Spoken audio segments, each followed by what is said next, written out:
So let's start about what to do when you've planted your seed and you're waiting for it to germinate and sprout out of the plant. A lot of the times you're going to want to start. Seeds require a lot of humidity and a good moist environment. So a humidone is a really great way to provide that. You can put on a cover. You can make sure that it stays nice and moist in there so that way the seedlings aren't drying out in the process.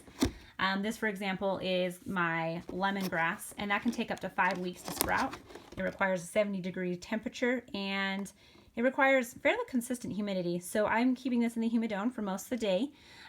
However, I will warn you that you won't really want to leave it on 24 hours a day. You want to give it a chance to vent out a little bit to prevent mold happening inside of your containers. However, also I want to let you know as well, so you'll want to leave this on until they start to sprout. And once they start to do this, you see them starting to peep out, that is when you know it's a good time to take off the humidone completely. So these guys, they started coming out here yesterday, and as you can see, I've got a bunch more little peppers starting to break through the surface.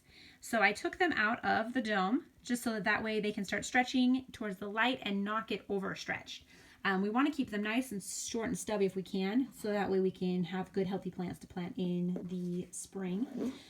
If you don't have one of these little humidome things, you can get them at Walmart. They're fairly inexpensive. They come in little packets with planting supplies.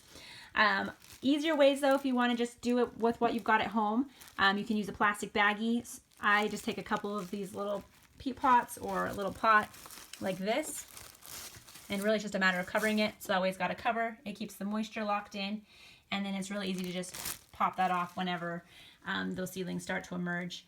Saran wrap also works easy, so you don't need to have anything as fancy as this here.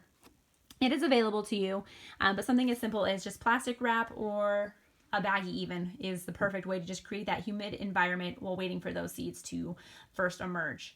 And once again, you want to make sure that you're venting it a little bit so that way it's not getting too moldy in there or too moist so the mold will grow. And then you also want to make sure that you take that off as soon as you start seeing these seedlings emerge, so that way they don't overstretch themselves and then you have leggy plant problems later. So just want to let you guys know that is kind of a main tip there, and thanks for tuning in.